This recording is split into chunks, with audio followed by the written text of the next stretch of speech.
John Miller's alarm went off before the sky even began to lighten. It was 4:17 a.m., and the silence of rural Kansas felt almost tangible, broken only by the distant caw of a crow and the rustle of leaves carried by the wind. John sat on the edge of his bed, shoulders hunched, his face lined with years of hard labor, and with the quiet fear that once again he might not carry enough water for his family. The daily walk that usually felt routine seemed different today. Something was about to happen, and even without knowing what, he could feel that his life might change in that very moment. In the kitchen, the two clay pots rested on the table. One was perfect, smooth, flawless, almost gleaming under the dim light. The other had a nearly imperceptible crack, just enough to lose half its water along the way. John always felt a pang in his chest when he looked at it. It was as if the crack reflected something inside himself. Imperfections, failures, and unrealized dreams.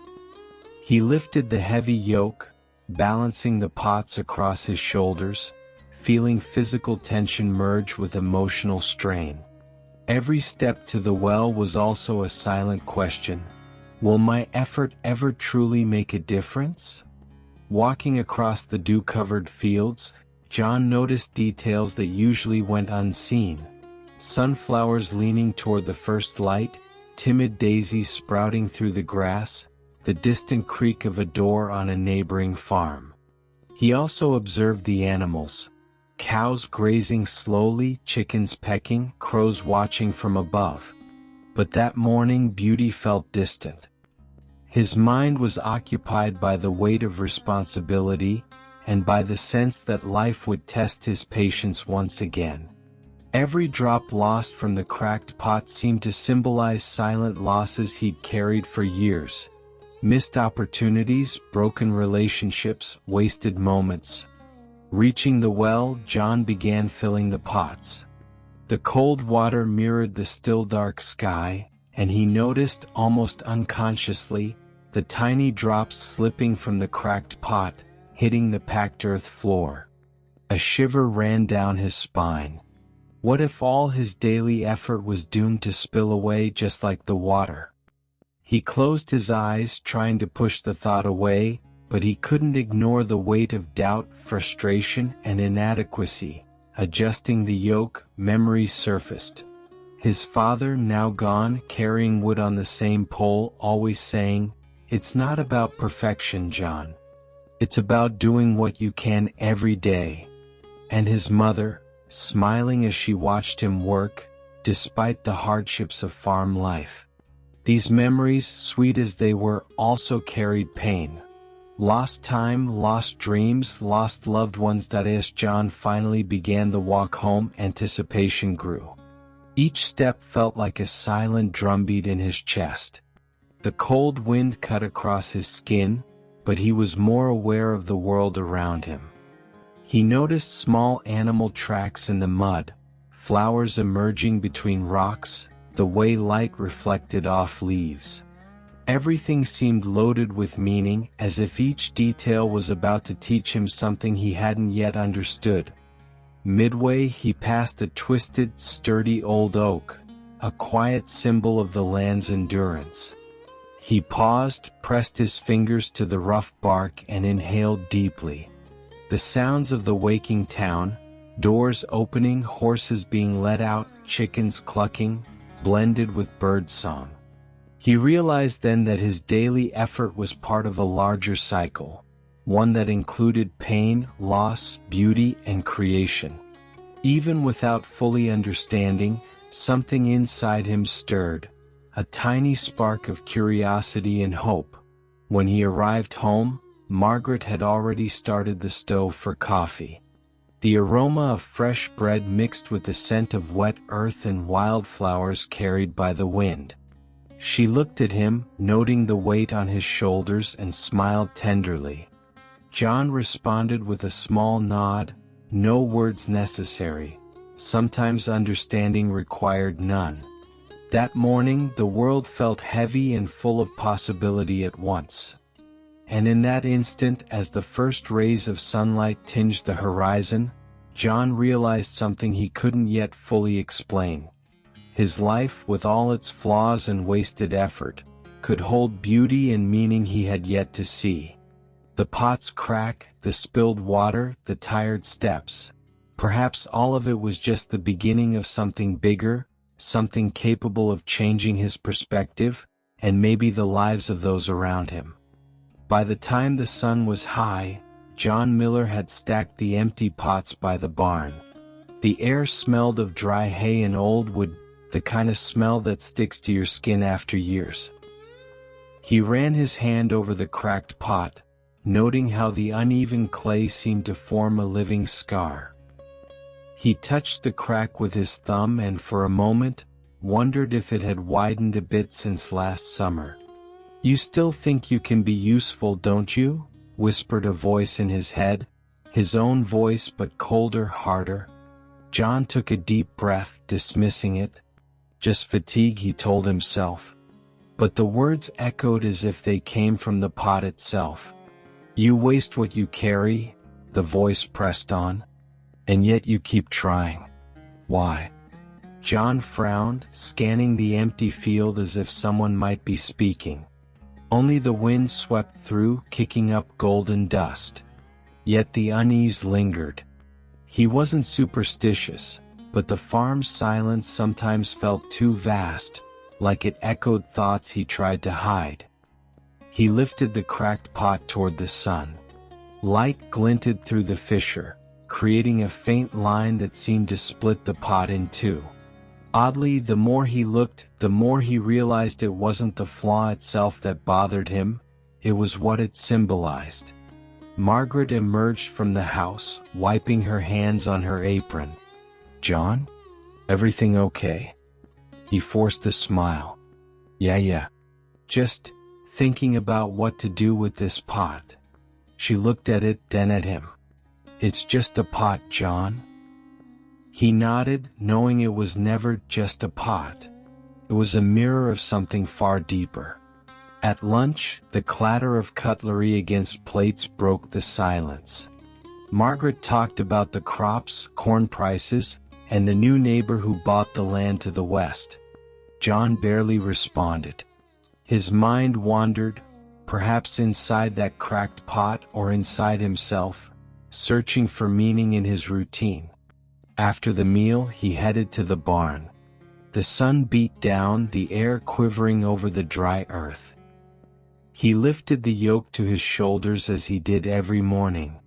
The imaginary weight of the pots lingered. He thought of how many times he had repeated this same motion year after year without questioning it. Then the voice returned. "Do you really think you'll ever be enough?"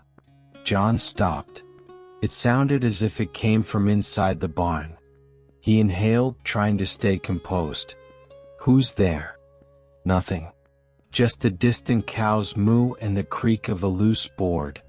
Then, softer, the voice whispered again. "I try, John. I try to hold it all, but I can't." He approached the workbench, heart racing. The cracked pot sat where he had left it. John shivered. "This is crazy." But something compelled him to listen. "Every time you fill me," the voice continued, "I try to be what you need. But part of me is already broken. And no matter how hard I try, I'll never be like the other one." John closed his eyes. The voice seemed to come from inside his mind, yet it was crystal clear. "Do you think I don't feel shame, John? That I don't see the water dripping behind us?" People laugh. "The perfect pot despises me. And still, you choose me. Why?" John rested his hands on the workbench. His body shook. "Because I don't give up on what can still be saved." Silence engulfed the barn. For a moment, the world seemed to pause. Then the wind picked up, swirling the dry leaves. John remained there, silent, trying to grasp what had just happened. Part of him knew it was only his tired mind inventing voices. But another part, the part that believed in symbols and meaning, knew there might be more. In the following days, John paid closer attention to the path to the well. He noticed that where water dripped from the cracked pot, small flowers began to grow along the trail, daisies, clovers, even little violets amid the dry earth. He bent down, touched one, and realized that what he had seen as waste was actually giving life to the journey. Yet the inner conflict persisted. At night, lying beside Margaret, the sound of the wind against the windows seemed to bring the voices back. "You're not enough. You're wasting your time. No one notices what you do." And then, softer, as if whispering redemption. "But maybe the value isn't in holding back, it's in letting flow." John turned in bed, eyes open in the dark. A distant thunder rolled across the horizon. He knew something was about to happen, something that would force him to see what that crack really meant. The next day, a storm swept through the village. Wind tore shingles, rain turned fields into rivers. John ran to the barn to shelter the animals. Amid the chaos, the cracked pot fell and shattered into 3 pieces. He froze. What had meant so much to him was now destroyed. He knelt in the mud, holding the fragments. The rain pounded down, mixing with tears he hadn't realized were falling. But when the sun returned hours later, John saw something that made him pause. The path he always walked, once covered in mud and dust, was now blanketed with colorful flowers, nourished for months by the water that had spilled from the cracked pot. He stood there motionless for a long while. The words echoed inside him like a revelation. Not everything that is lost is wasted. The crack he had always tried to hide had watered a beauty he had never noticed. The storm had passed, but the ground still carried the damp scent of freshly moistened earth. The field, once dry and barren, now glimmered under the golden evening light, and the path to the well had become a carpet of flowers. John watched in silence, holding the fragments of the cracked pot in his hands, like he was holding pieces of himself. For years he had believed his worth came from what he could preserve: water, labor, control. Now he looked at what had been lost, and saw that life flourished precisely in the cracks and flaws. But the human mind is stubborn. Even before this miracle, John couldn't shake the gnawing question: why do I still feel empty? In the following days, Margaret noticed her husband's growing silence. He spoke little, ate little, and spent long stretches on the porch, staring at the horizon. One evening, she came to him with 2 cups of coffee and sat beside him. "Still thinking about that old pot?" John laughed without humor. "I guess it meant more than I thought." Margaret sipped her coffee thoughtfully. "You talk about it like it's a person. Maybe it was. Or maybe it was me." He turned to gaze at the moonlit field. "I spent my life trying to carry everything without letting a drop fall. The farm, you, the boys, the work, the bills. And whenever something slipped, I felt like a failure." Margaret watched in silence. This confession was rare. John wasn't a man to open up. He believed that enduring quietly was a virtue. "John," she said gently, "even rivers lose water along the way. And yet, they nourish everything they touch." He stayed still, but her words struck him like silent thunder. Something inside him shifted. A wall he had built long ago began to crumble. That night he dreamed. He walked across a dry field, carrying the yoke with 2 pots. Ahead lay an endless road. The sun blazed, and the cracked earth reflected the heat like glass. A voice called from afar, the same one he had heard before, now serene, almost maternal. "You carried me for so long, John. Even when I could hold nothing more." He glanced to the side and saw the cracked pot, floating whole again. I couldn't abandon you. I know, the voice smiled. But you never realized you didn't need to fix me. You just had to accept me. Suddenly, the ground blossomed beneath his feet.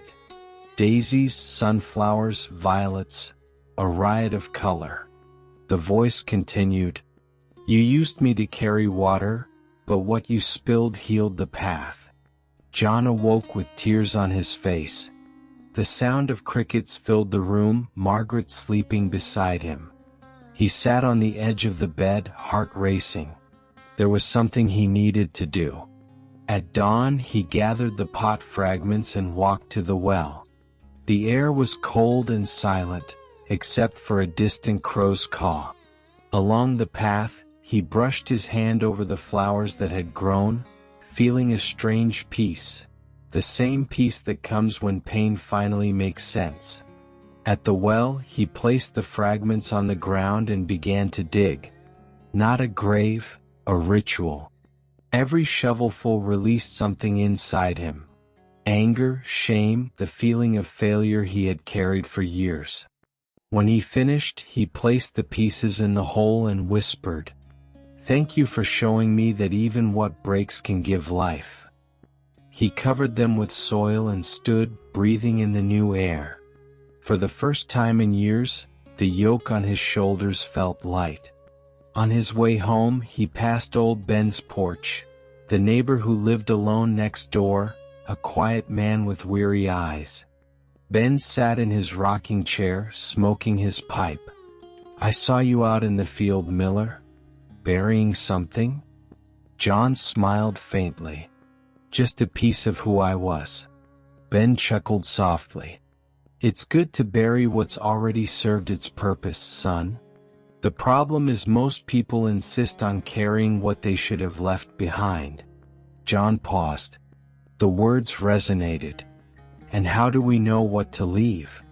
When it hurts more to carry than to let go, Ben said, staring at the horizon. That's the sign. A long, heavy, but comforting silence followed. John nodded. For the first time he understood. In the days that followed, the farm felt different. The same sun, the same earth, but everything glowed anew, as if life were breathing again through the cracks. John still woke early, still fetched water, but now with a different awareness. The value isn't in holding on, but in letting flow. That night, Margaret found him on the porch, gazing at the moonlit flowers. Beautiful, isn't it? She said. It is, he replied. And to think it all started with a crack. Margaret smiled. Maybe that's how it is for us too. John looked at her, eyes full of tenderness and understanding. Maybe it is. The wind blew, stirring the flowers, and for a brief moment, he heard the pot's voice again. Not as a burden, but as a gentle reminder. Not everything that is lost is wasted. Sometimes what is lost waters the path. He closed his eyes, letting the wind carry the words. Inside him, silence was finally peace, not emptiness. Autumn arrived quietly in Kansas. The wind carried the scent of burnt leaves, and the fields, once golden, began to don shades of rust and copper. John Miller watched the horizon from the porch as the trees shed their leaves one by one, as if time itself were stripping away its layers. Since the day he buried the cracked pot, something inside him had shifted. The pain hadn't vanished, it had simply changed. Instead of a weight that crushed him, it was now a gentle reminder, like a scar that doesn't hurt but still tells a story. Yet there was a shadow he couldn't ignore. The farm carried debt. The old well was drying up. And more than that, his eldest son Daniel, with whom he hadn't spoken in 2 years, was returning home that weekend. Daniel had left the farm to work in Wichita after a bitter argument with his father. John didn't remember the exact reason, only that it was pride. Pride on both sides.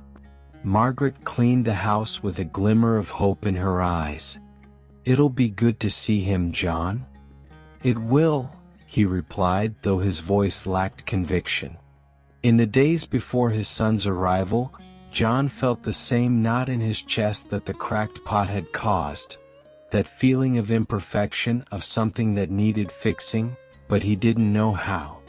He had learned to accept his own cracks, but not those of others. On Saturday, a blue car drove up the dirt road. Daniel stepped out, wearing a light coat, his expression caught between nostalgia and distance. "Father." John nodded, face closed. "Son." Margaret broke the tension with hugs, nervous laughter, and hot coffee. But the air between the two men was thick, heavy with unspoken words. During dinner, every attempt at conversation shattered like a poorly mended pot. After the meal, Daniel went to the field alone. John followed a few minutes later. He found his son standing, gazing at the flowered path. "I remember this trail," Daniel said without turning. "You always made me carry the smaller pot when I was a kid." John approached. "And you complained it leaked." Daniel let out a short laugh. "I hated it. I felt like I was failing." Silence fell. The wind rustled the flowers. "I never told you," Daniel continued, "but I always wanted to be like you. Strong. Tireless. Able to carry everything without dropping a thing." John exhaled. "I wasn't that strong, Danny. I just didn't know how to stop." Daniel turned and their eyes finally met. "Then why did it seem like nothing was ever enough for you? Not even for me?" It was like a punch. John swallowed hard. The words he had avoided for years demanded an answer. "Because I thought loving meant holding everything tight," John said, voice trembling but honest. "If anything slipped, I failed. I didn't realize that what spilled also nourished the path." Daniel watched silently, then looked at the flowers. "All this was because of the cracked pot, wasn't it?" John nodded. "It was." Daniel took a deep breath. "Maybe we've been like that too. Broken."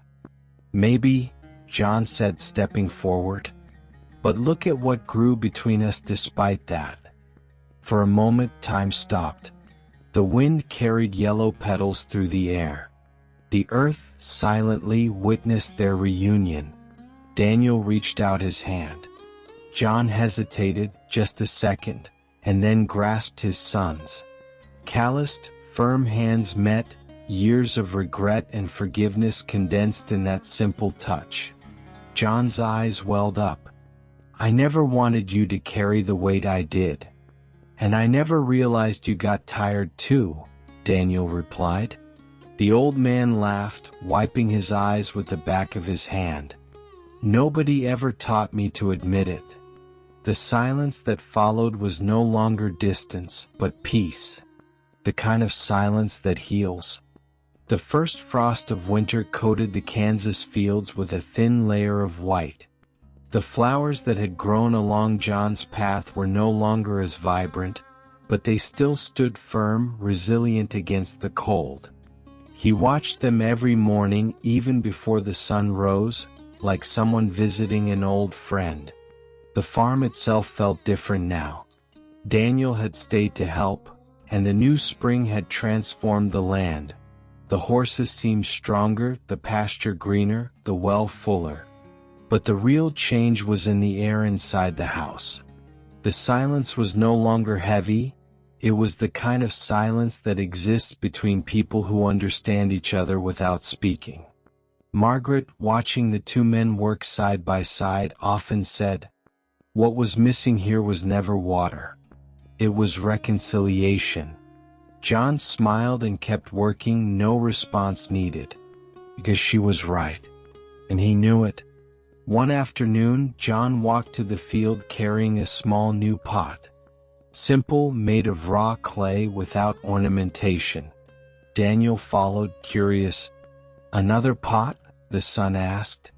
"No," John replied, holding the pot carefully. A new beginning. They reached the same spot where the cracked pot had been buried months before. The grass was strong there and flowers still sprouted even in the cold. John knelt and placed the new pot on the earth.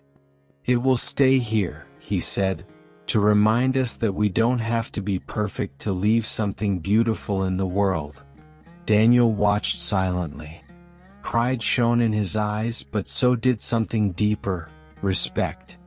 You know, Dad, when I was little I thought you were made of stone. Nothing could break you. John chuckled softly. I guess it took me too long to admit I'm made of clay. His son nodded, smiling. And yet you still grew flowers. The sun set as they began walking home. The sky, painted in shades of pink and amber, reflected over the field, the same field that months before had seemed dead. Now every crack in the earth seemed like a line of life. John paused, looking back. The flowers swayed in the cold wind like a silent chorus of gratitude. He understood that this path would never stop blooming, because the beauty born from imperfection doesn't vanish. It only changes form. That night, sitting on the porch with Margaret, John watched the stars. She rested her head on his shoulder and asked, "What are you looking at so intently?" "The cracks in the sky," he answered. "Those lines between the stars." She laughed, confused. "Cracks?" "Yes," he said, serene. "The space between one star and another. That's where the light breathes." Margaret was silent for a moment. "I never thought of it that way." "Neither did I," John said, "until I understood that beauty isn't in hiding what's broken, but in letting the light pass through where it cracked." They sat quietly, listening to the distant sound of the spring, the same sound he once feared losing, now a song of gratitude. The next morning, a light layer of snow covered the field. The new pot, partially buried, held a little frozen rainwater reflecting the sky like a mirror. Around it, tiny flowers stubbornly continued to grow, even in the cold. John ran his hand over them and whispered, "We never lose what we share. We only multiply it." Then he rose and walked back home. Daniel was waiting at the door with 2 cups of coffee. Margaret waved from the window. He smiled. Everything was as it should be. Nothing was perfect, and for the first time that was more than enough. Sometimes we spend our lives trying to hide our cracks, believing we will only be loved when we are whole. But time, wise and silent, teaches the opposite. It is through the cracks that light enters. It is what is lost that nourishes the path. You don't need to be perfect to make a difference. Your cracks create beauty.